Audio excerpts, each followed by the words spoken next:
محمدا عبده ورسوله أما بعد أعوذ بالله من الشيطان الرجيم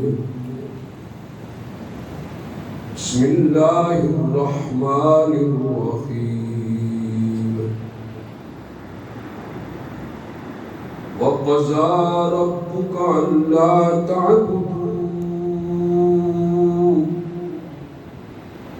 ألا تعبدوا إلا إياه وبالوالدين إحسانا إما يبلغن عندك الكبر أحدهما أو كلاهما فلا تقل لهما أف ولا تنهرهما وقل لهما قولا كريما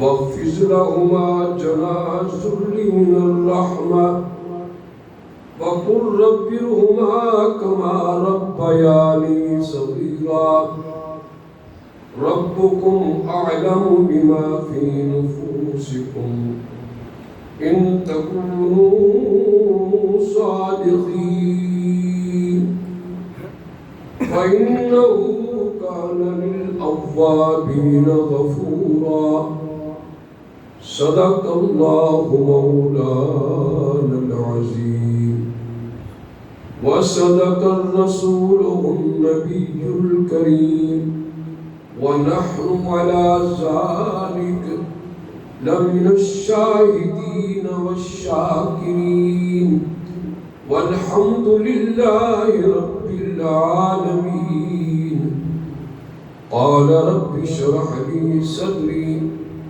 ويسر لي أمري واحلل عقدة من لساني اللهم صل على محمد وعلى آل محمد كما صليت على إبراهيم وعلى آل إبراهيم إنك حميد مجيد. درود شریف بآواز بلند.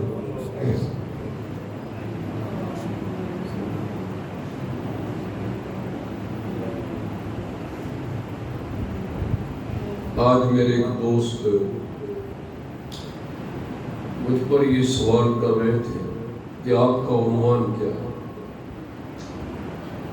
تو سچی بات یہ ہے کہ 3-4 عنوان تیار ہوئے، اس پر بولوں، اس پر بولوں، اس پر بولوں،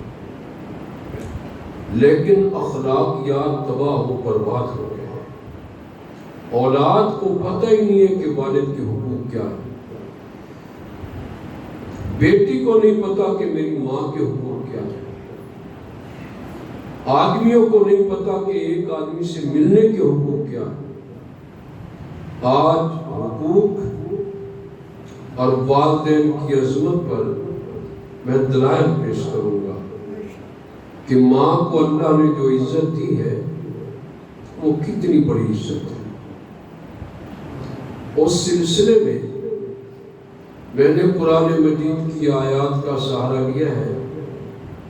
اللہ مجھے اور آپ کو ان آیات مقدسہ پر عمل کرنے کی توفیق عطا فرمائے. یہاں لفظ آ رہا ہے وَقَضَى رَبُّكَ. قضا کا معنی ہے کہ اللہ نے فیصلہ کر دیا ہے، اٹل.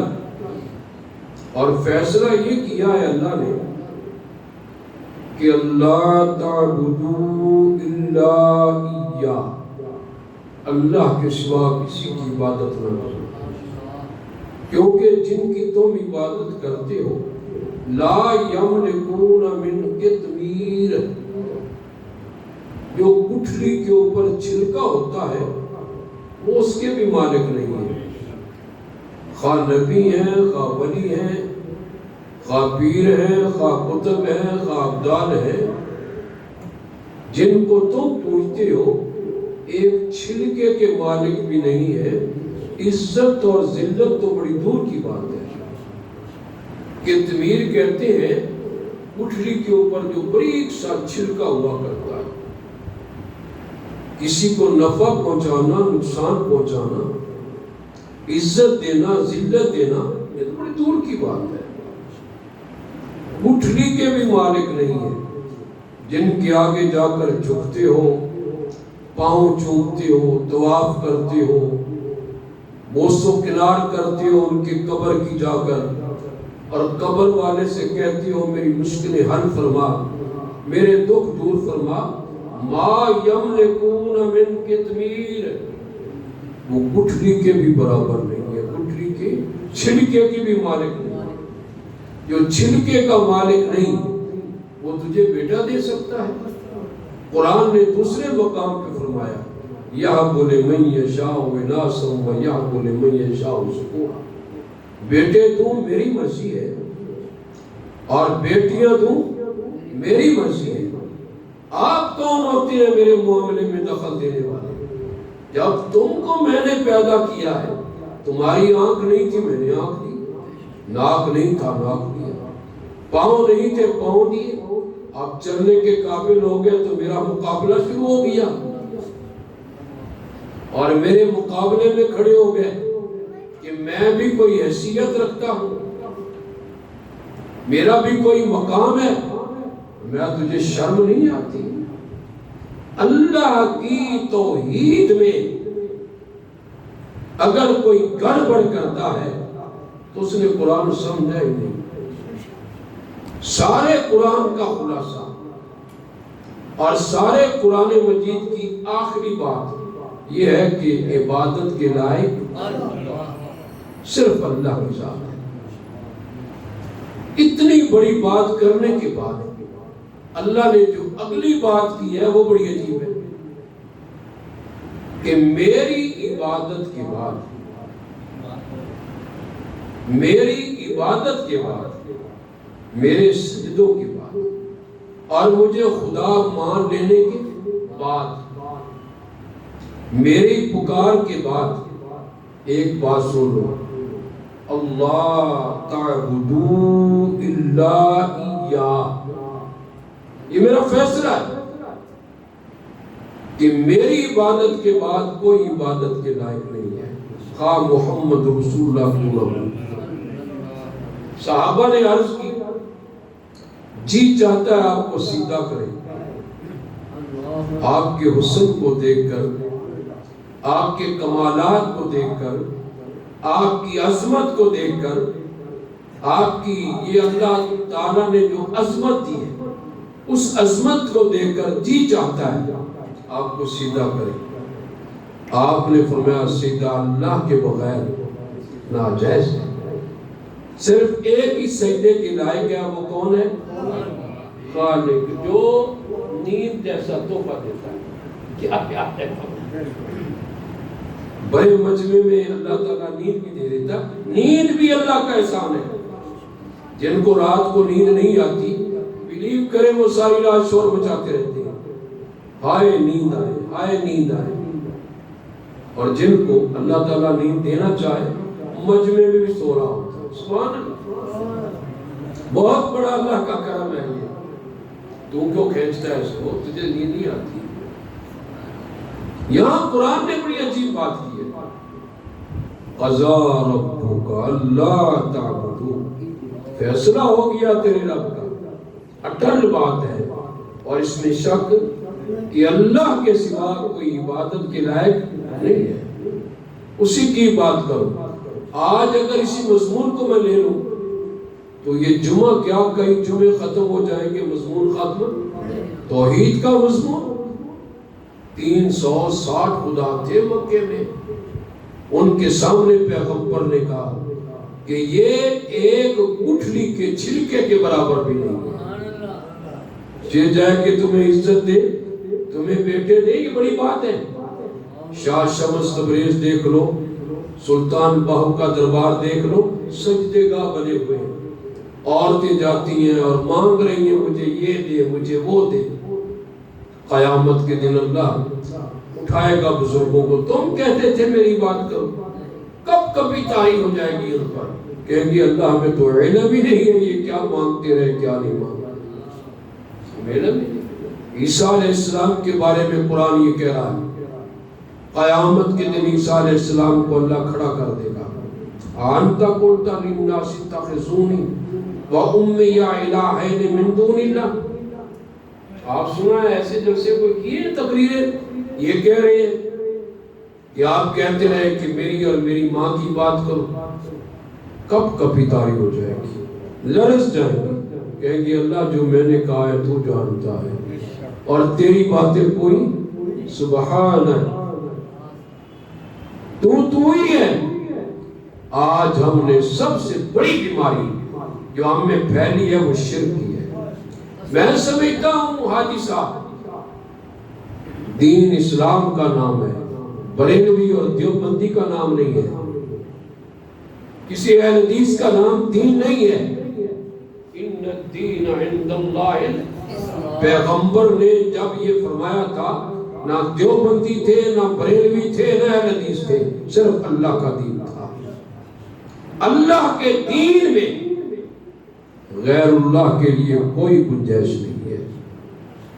فرمایا یہ تو ایک مکھی کے پر نہیں بنا سکتے، وَإِن يَسْلُبْهُمُ الذُّبَابُ شَيْئًا لَا يَسْتَنقِذُوهُ مِنْهُ ضَعْفَ الطَّالِبُ وَالْمَطْلُوبُ۔ اگر ایک مکھی چھین کر کوئی چیز لے جائے تو واپس بھی نہیں لے سکتے، ضعف الطالب والمطلوب، پیر بھی کمزور ہے تے مرید بھی کمزور ہے۔ عقیدہ بناؤ، عقیدہ جب تک عقیدہ نہیں بنتا بات بنتی ہوئی نظر نہیں آتی۔ اسی عقیدے کو لے کر پیغمبر بدر میں گئے، بدر میں جیتے، اسی عقیدے کو لے کر احد غزوہ خندق میں گئے، احد میں بھی حقیقی بات یہ ہے کہ جیت رسول اللہ کی تھی۔ لوگ نافرمانی تھوڑی سی نہ کرتے اور ان سے اتحادی غلطی نہ ہوتی تو کامیابی پھر بھی ان کی تھی۔ تم جو شکست کھائی ہے پیغمبر کے حکم کی معمولی سی نہیں، بہت بڑی خلاف ورزی کی ہے، وہ اللہ نے معاف کر دیا، لقد عفا اللہ عنہ۔ عقیدہ بہت ضروری ہے۔ آج کل تو یہ عقیدہ ہے پیسہ ہے تو عزت ہے ورنہ کچھ بھی نہیں، جان بھی پیسہ، آن بھی پیسہ، عزت بھی پیسہ، ذلت بھی پیسہ۔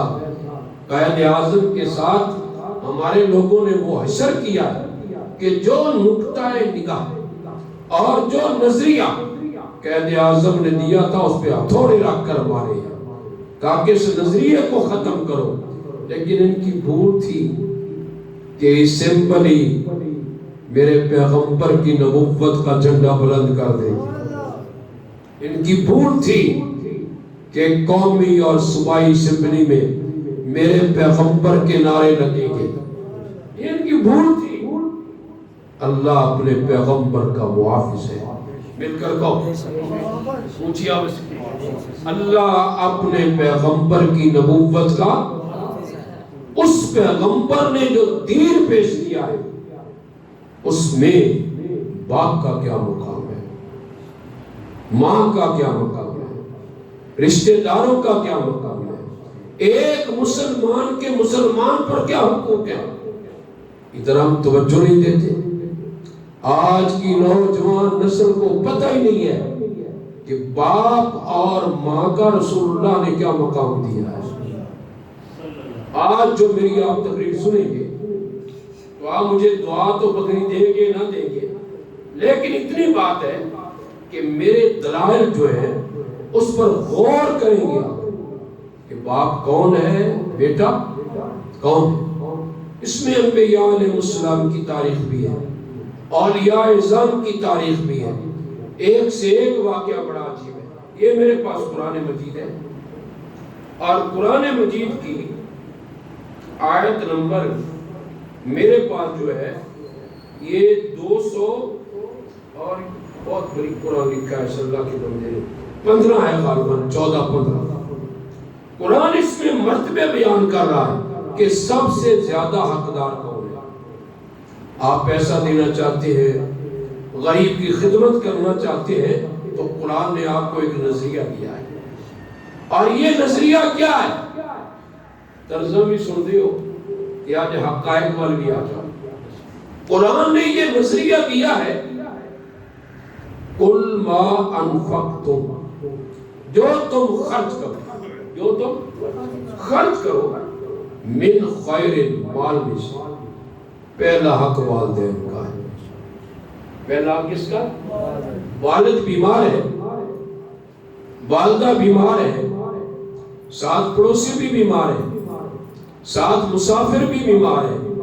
پیسے اتنے ہیں کہ ایک پر آتے ہیں سب پر، یار بھی دوست بھی بیمار ہے. اب دوست کے گھر تو چائے اور انڈے کھا رہا ہے، تیری ماں بیمار ہے، ظالم وہ حرام کا لگ رہا ہے.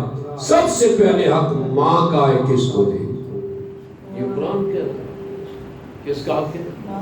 ماں بیمار ہے تو حق یہ ہے کہ سب سے پہلے خدمت کس کی کا؟ ماں کی. پھر ماں بچ جائے پھر باپ کی، باپ سے بچ جائے پھر رشتہ داروں کی. یہ قرآن بیان کر رہا ہے. یہ ذرا غور کرنا قرآن کا. قل ما انفقتم، جو تم خرچ کرو، جو تم پیسہ خرچ کرو، دولت خرچ کرو، اپنے بنو سخاوت سخی بنو. سب سے پہلے حق یہ ہے من خیر مال سے للوالدین. سب سے پہلے کس کا؟ ماں مر رہی ہے اور بیٹا بازار میں دوستوں کو چائے پلا رہا ہے. میں ایسے بیٹے پر سخت افسوس بات کرتا ہوں، یہ بیٹا نہیں ہے، نسل ہی خراب ہے. ماں بستر مرگ پر پڑی ہے، بیٹا بازاروں میں چہل رہا ہے. سچی بات یہ ہے کہ اس نے بیٹے ہونے کا حق ادا. باپ کمزور ہے، محتاج ہے، بیٹے کے پاس 4 پیسے آئے ہیں، وہ عیاشیاں کر رہا ہے، اپنی منمانی کر رہا ہے. وہ بیٹا محمد رسول اللہ کے حکم کے مطابق نافرمان ہے. اور سمجھیں گے تو بات کی کوڑی ہے، کوڑی حقیقت پر مبنی ہے. یہاں قرآن نے جب توحید بیان کی، اور قرآن سارا توحید ہے، قرآن سارا، کیونکہ کس نے بھیجا ہے؟ اس کے قلب اطہر پر اترا پیغمبر تو عالم صلی اللہ علیہ وسلم کا. میں کہا کرتا ہوں یہ میرا قصور ہے. کوئی اس وقت عقیدہ نہیں تھا، ایک عقیدہ تھا اسلام کا. کوئی فرقہ بڑا نہیں تھی، فرقہ بڑا نہیں ہے، ایک ہی تھا. عند اللہ الاسلام، ان الدین عند اللہ. پھر قرآن کیا کہہ رہا ہے؟ الیوم اکملت لکم دینکم واتممت علیکم نعمتی ورضیت لکم الاسلام دینا. دین میں نے مکمل کر دیا ہے، اب فیصلہ حکم خدا کا چلے گا، فیصلہ مصطفیٰ کا چلے گا، کوئی اور فیصلہ نہیں. اس فیصلے میں فرمایا سب سے پہلے کیا ہے؟ اللہ کی توحید. توحید قرآن یوں بیان کر رہا ہے، پھر آگے اس پر ذرا دیں گے انشاءاللہ. قرآن یہ بیان کر رہا ہے وَقَضَىٰ رَبُّكَ، تیرے اللہ نے فیصلہ کر دیا. اللہ میاں کیا؟ اللہ تعبدوا الا ایاہ. اللہ فرماتے ہیں تیری جبیں کٹ جائے، غیر کے آگے نہ جھکے، کسی قبر کے آگے، پیر کے آگے، مولوی کے آگے. آج تو پیر بھی وہ ہیں جو اپنے گرد طواف کراتے ہیں، سجدے ہو رہے ہیں، پیشانیاں نیست و نابود ہو رہی ہیں. اللہ تعبدوا الا ایاہ، جبیں جھکے تو اللہ کے آگے، رکوع ہو تو طواف ہو تو خانہ کعبہ کا. اب تو ہر گھر میں طواف گھر بن گیا ہے. ساڑھے پیر سائیے اسائیں تھی طواف کر لیں گے. ساڑھا کعبہ بھی یہ ہے، ساڑھا قبلہ بھی تو، ساڑھا کعبہ بھی تو، ساڑھا قبلہ بھی تو. اور ظالم کعبہ کی ہے جو اللہ کے پاک پیغمبر نے جس سے بت توڑ کر نکال دیے اور اللہ کی توحید کے لیے بلال کو حکم دیا آج اس کے اوپر چڑھ کر میرے رب کا نام بلند کر۔ اللہ اکبر کے نعروں سے مکہ کی فضا گونج اٹھی۔ وہی خانہ کعبہ ہے اور کوئی طواف کی جگہ نہیں، لوگوں نے طواف کے لیے یہ مزاروں پہ طواف ہو رہے ہیں۔ یہ قبال جو پرلے درجے کے جاہل اور بے علم مولوی جو بس سر ہلائے جا رہے ہیں، پتہ نہیں کہ ہم پیغمبر کے دل پر کتنی دکھ کی باتیں پیش کر رہے ہیں۔ قرآن کہہ رہے ہیں اللہ تعبدو الا ایاہ، اللہ کے سوا کسی کو سجدہ نہیں۔ اب قرآن نے دوسری بات کی ہے، اللہ کی توحید کے بعد مل کر کو اللہ کی توحید کے بعد جو قیمتی ترین چیز ہے وہ ماں باپ کی خدمت ہے۔ پہلے اللہ کی توحید پھر ماں باپ کی۔ اب قرآن نے انداز یوں بیان کیا، اللہ فرماتے ہیں اللہ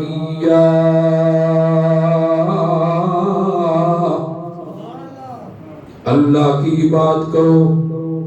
قرآن کہہ رہا ہے وَبِالْوَالِدَيْنِ إِحْسَانًا، ماں باپ سے احسان کیجئے گا۔ اللہ عدل کا لفظ استعمال نہیں کیا، عدل میں برابری ہوتی ہے، یہاں احسان کا معنی ہے دو لو نہیں، خدمت کرو جتاؤ نہیں، محبت کی نگاہ سے دیکھو، نفرت کی نگاہ سے نہ دیکھو۔ اللہ فرماتے ہیں سن لے میری بات، اِمَّا يَبْلُغَنَّ عِنْدَكَ الْكِبَرَ أَحَدُهُمَا أَوْ كِلَاهُمَا فَلَا تَقُل لَّهُمَا اُفٍّ، خبردار جب بوڑھے ہو جائیں، کھانسی آنے لگ جائے، بلغمی مزاج بن جائے، کمر بھی ٹیڑھی ہو جائے، اٹھنے کے قابل بھی نہ ہو، دوڑنے کے قابل بھی نہ ہو، رزق کمانے کے قابل بھی نہ ہو، دکان پہ جانے کے قابل بھی نہ ہو، خبردار خبردار عندک الکبر احدہما او کلاہما، دونوں بوڑھے ہو جائیں، ایک بوڑھا ہو جائے، فلا تقل لہما اف، ایسا لفظ بھی نہ کہو جو ناگوار گزرے، ہائے میں پیدا نہ ہوتا، ہائے میں تجھے دیکھتا نہ، تو نے تو میرا گھر بھی تھوکوں سے بھر دیا، جگہ جگہ خراب کر دی، میں تجھے دیکھ بھی نہ پاتا۔ اب بیٹا جوانی کو بھی بھول گیا، بچپن کو بھی بھول گیا۔ اللہ فرماتے ہیں تجھے علم نہیں، میں تجھے بتلاؤں باپ کی عظمت کیا ہے، ماں کا شان کیا ہے۔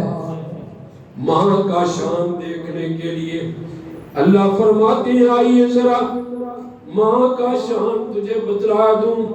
اللہ کیسے وَوَصَّيْنَا الْإِنسَانَ بِوَالِدَيْهِ إِحْسَانًا، اونچی آواز سے کہیے، اونچی آواز۔ ہم نے وصیت کر دی ہے، حکم کر دیا اپنی والدین سے احسان کیجئے گا۔ پھر اللہ نے ایک جن سے نازک کو چن لیا، عفیفہ کو چن لیا، جو ماں کی شکل میں ہے، نبیوں کی بھی ماں، ولیوں کی بھی ماں، حافظوں کی بھی ماں، قاریوں کی بھی ماں، عابدوں کی بھی ماں، زاہدوں کی بھی ماں، اور ماں کے لفظ نے اللہ نے ہر ایک کو کسی کو طاقت دے دی۔ غور کرنا مسئلہ، کسی کو طاقت دے دی، کسی کو عقل دے دیا، کسی کو زور بازو دے دیا، اور کسی کو دولت کے انبار دے دیے، اور ماں کے دل میں محبت کا جوہر رکھ دیا۔ محبت، ماں، محبت، محبت کا لفظ بھی حسین ہے، محبت، محبوب، محبت کرنے والا، محمد، سب کے نام میم سے شروع ہوتے ہیں۔ میم کے اس گلشن کو محبت کا رنگ دے کر دنیا میں بھیجا۔ بیٹا غلطیاں کرتا رہے، ماں خوشی مناتی رہے، معاف کرتی رہے۔ محبت محبت اور الف کا لفظ ایسا آیا جو ان سے محبت سے ہے، فرمایا الف ماں، نون کا لفظ دے دیا ناز۔ کہتے ہیں پتر ماں باپ ہے، ناز کر لے، یہ ناز سدا نہیں رہے گا، پھر آنے والی نسل نہ ماں بن سکے گی نہ باپ بن سکے گا۔ گھر ہوگا لیکن رونق نہیں ہوگی، گھر ہوگا لیکن حسن نہیں ہوگا۔ ماں باپ ایسی بنیادی چیزیں ہیں جنہوں نے سب کو اکٹھا کر رکھا ہے۔ ماں کے لفظ میں ذرا تھوڑا سا اس پر آگے چل جاؤں۔ محبت ماں کو دے دی۔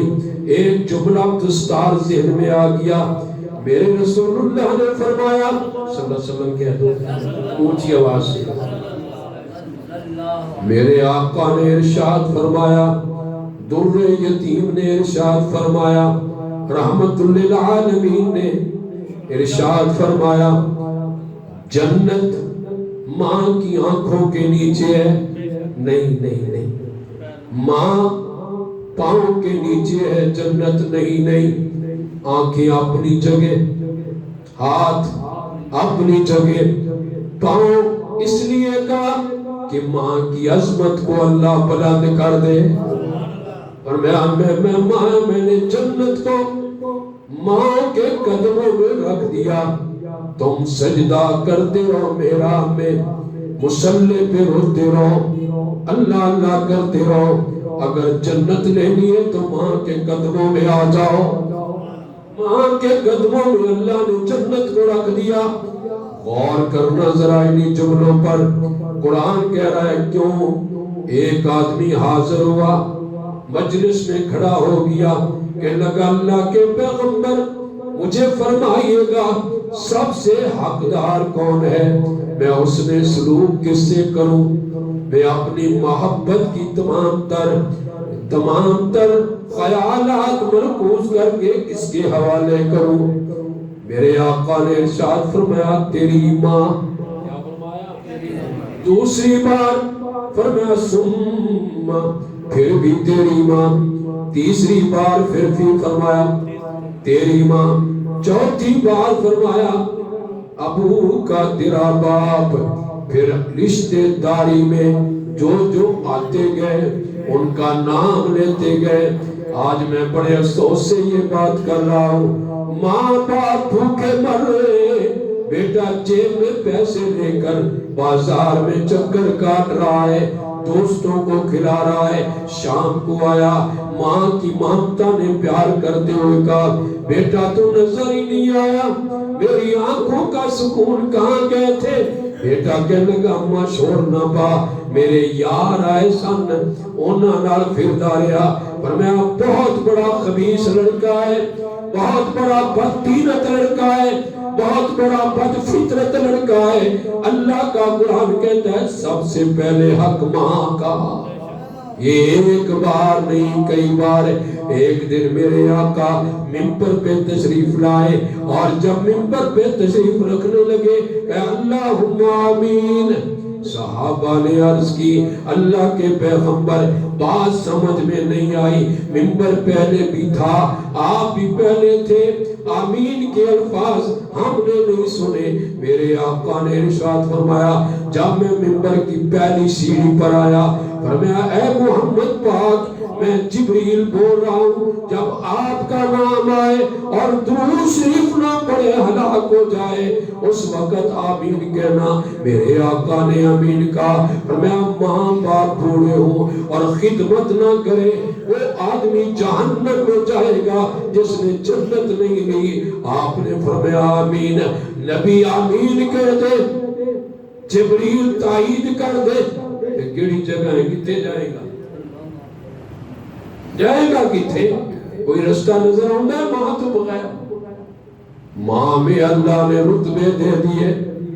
ہائے ہائے، اقبال کی بات سناؤں گا میں آپ کو۔ اقبال بڑا رویا ہے ایک دن، جلے ماں بری ہے کہ علامہ اقبال روڑ لا گیا۔ کہ ہن مینوں کون پیچھے دعا دے گا۔ ایک بار موسیٰ علیہ السلام اللہ کے دربار میں گئے، اللہ تعالیٰ نے کوئی توجہ نہ فرمائی۔ موسیٰ کبیدہ خاطر ہو گئے، کہنے کہ اللہ میاں وہ توجہ نہیں، فرمایا جو دعائیں دے کر بھیجا کرتی تھی آج وہ بھی موجود نہیں۔ ماں، اور پھر ایک اور مسئلہ سن لو، بیٹا جوان ہو، بیٹا بوڑھا ہو، بیٹا معذور ہو، پھر بھی ماں کا خادم بن کر رہے، اتنا مقام ہے ماں باپ کا۔ اور جو ماں باپ کے آگے بھونکتے ہیں، جن کی اتنی بڑی لمبا زبان ہے، پچھلے دنیں کوئی شکایت لے کر آئی کہ میرا بیٹا گھر سے بھی نکال دیتا ہے، خرچہ بھی نہیں دیتا۔ اور ظالمو، کیا خرچہ ہے تمہارا؟ روٹی ماں باپ دیتا ہے، گھر ماں باپ دیتا ہے، تکلیفیں ماں باپ اٹھاتا ہے، 4 پیسے تمہارے پاس آئے ہیں تم باپ کو دینا گوارا بھی نہیں کرتے۔ یہ زندگی ہے تمہاری؟ میرے آقا تشریف فرمائے، سبحان اللہ، ایک باپ میرے آقا کی خدمت میں آ رہا ہے، کیوں آیا ذرا غور کرنا، دل دے آج جتنے پردے نے انہوں نے کھول کے بیٹھو تاکہ تانوں میرے لفظ جو قرآن و حدیث کو عبارت نے سمجھ آ سکتا۔ اور تقریرہ نہیں، اور تجربہ۔ سیدنا امام الانبیاء تشریف فرمائے، کہہ دو صلی اللہ، اونچی آواز نال، میرے آقا تجھ پہ قربان، زندگیاں صحابہ نے وار دی، جن کو تم پھانکتے ہو، اللہ کی قسم جانیں بھی دے دی، مال بھی دے دے، اور جو خون کا قطرہ تھا وہ بھی اللہ کے پیغمبر کے جہاد میں دے دیا۔ کچھ رہا ہی نہیں گھر، پوچھا نا کہ گھر چھوڑ کے آئے ہو، آج کوئی گھر رکھے؟ پیغمبر نے چندہ منگیا نا جہاد نہیں، ہائے ہائے ہائے، پوچھا کی چھوڑا ہے؟ تے کہندے چھوڑ کی آیا، تسی یہ پوچھو کہ میں لے کے کی آیا، جو میرے گھر میں سی ہے محمد کے قدم، جو میرے گھر میں تھا وہ محمد کے قدم، میں نے گھر کیا چھوڑنا ہے؟ میری زندگی آپ، میرا ساتھ آپ، میرے محسن آپ۔ آئے صدیق، آمن الناس بل مولا امام، آمن الناس بل مولا امام۔ آئے ابو بکر تیرے صدقے جاؤ، سب کچھ نبی پر قربان کر دیا، تو پیغمبر نے کہہ دیا نا سب کے احسان اتارے ہیں، تیرا احسان کون اتارے گا؟ آمن الناس بل مولا امام۔ ہائے ابو بکر تیرے صدقے جاؤں، موضوع پر آ جاؤں، قرآن کے رائے ماں، اسی لفظ پہ ذرا توجہ کر لینا اور دیکھنا، میرے پیغمبر دو عالم تشریف فرمائے، ایک نوجوان لڑکا رسول اللہ کی خدمت میں حاضر ہوا، عرض کی اللہ کے پیغمبر میں لٹ گیا۔ میں بڑی کوشش کر رہا ہوں کہ تسی سنو میں کی کہہ رہے ہیں، میں لٹ گیا، مر گیا، بیعتن کی ہے، جو میں کماتا ہوں ابو کھا جاتے ہیں، میرے پاس کچھ نہیں رہتا، اچھا ابو کو بلا کر لا، ادھر ابو نے شعر کہنے شروع کر دیے دل میں، اور ان کا ترجمہ یہ ہے، او ظالم تو بیمار ہوا تھا، 7 دن چرپائی پہ پڑا رہا، تیرا علاج کس نے کرایا؟ تو چل بھی نہیں سکتا، اور تجھے کس نے چلایا؟ تیرے لیے دعائیں کس نے مانگی؟ رب حبلی من الصالحین۔ ابراہیم علیہ السلام کے لفظ دہرائے، دعائیں بھی مانگی، اور آخری جملہ ترجمہ یہ ہے، ہائے کاش اور تو اتنا بھی میرے ساتھ اچھا تعلق کر لیتا جتنا اچھا پڑوسی کے ساتھ کر لیتا ہے، شعر کہتا جاتا ہے، روتا بھی جاتا ہے۔ میرے نبی کی محفل لگی ہوئی ہے صلی اللہ علیہ وسلم، او نبی کے فیصلے سچے، نبی کے فیصلے سچے، اچھی آواز نہ، نبی کا پروگرام جے فدق میرے نبی نے نہیں دیتا تے صدیق نے بھی نہیں دیتا۔ اور پھر حضرت علی کا دور آیا، حضرت علی نے بھی اسی طرح کیا جس طرح ابو بکر صدیق نے کیا۔ فرمایا جڑا فیصلہ میرا محمد پاک کر دے فیصلہ او یہی ہوندا ہے۔ گیا رول آئے، حضور بیٹھے، فرمایا تیرے ابو نہیں آئے؟ میں بلایا سی جلدی آن، تے آقا میں حاضر ہو گیا، میں اس کا ابو۔ اچھا یہ دعویٰ ہے کہ تو سارا مال کھا گیا ہے پتر دا، کہ کچھ خیال کریا کر، تے لفظ کیا رسول اللہ نے تے نال ایک لفظ کیا اچھا اچھا۔ حضور فرمان اچھا جنہیں شیر پڑھدا آنا سی تے میرے کو جبریل سارے شیر لے کے آگئے تے میں تو اے لفظ کہہ رہے سی تے رو پیا، تے رو کے کہندا ہے کہ اللہ کے پیغمبر